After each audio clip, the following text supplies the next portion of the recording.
नमस्ते बच्चों, आज हम पढ़ेंगे हिंदी गुंजन पाठमाला 2 द्वितीय कक्षा की चौथी कविता इब्न बतूता।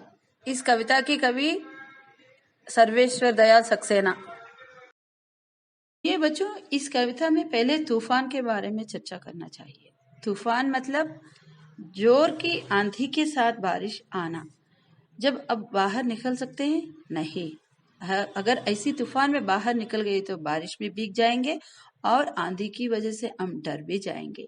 इसीलिए कभी तूफान में बाहर नहीं निकलना चाहिए। इसी तूफान में इब्न बतूता बाहर निकलकर उनकी क्या हुआ, हम आगे बढ़ के कविता के द्वारा सुनेंगे। सुनिए बच्चों, कविता की पहली पंक्ति। इब्न बतूता पहन के जूता निकल पड़े तूफान में, थोड़ी हवा नाक में घुस गई, थोड़ी घुस गई कान में। इस कविता में पहले इब्न बतूता बारिश में चलने की वजह से उनकी कानों और नाक में जोर से हवा घुस गई। कविता की दूसरी पंक्ति। कभी नाक को कभी कान को मलते इब्न बतूता, इसी बीच में निकल पड़ा उनके पैरों का जूता। इसी तूफान में जाते वक्त इब्न बतूता के नाक और कान को हवा जोर से घुसने के कारण मलते हुए आगे चलते रहा और बीच में उसका जूता भी निकल पड़ा। सुनिए बच्चों, कविता की तीसरी पंक्ति।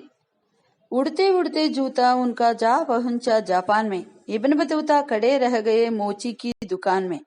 इसका मतलब उसका जूता तूफान में जाते वक्त उड़कर दूसरे देश जापान में जा पहुंचा और जूतों के लिए इब्न बतूता ने मोची की दुकान पर जाकर खड़े रह गए। इस कविता के जीवन मूल्य, शरीर के विभिन्न अंगों के बारे में जानेंगे। छात्र हास्य कविता से परिचय होंगे।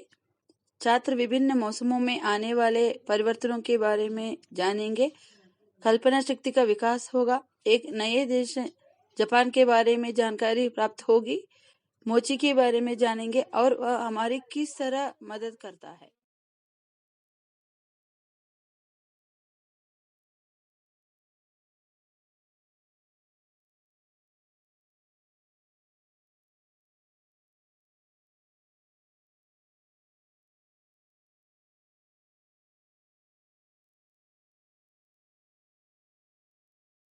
धन्यवाद।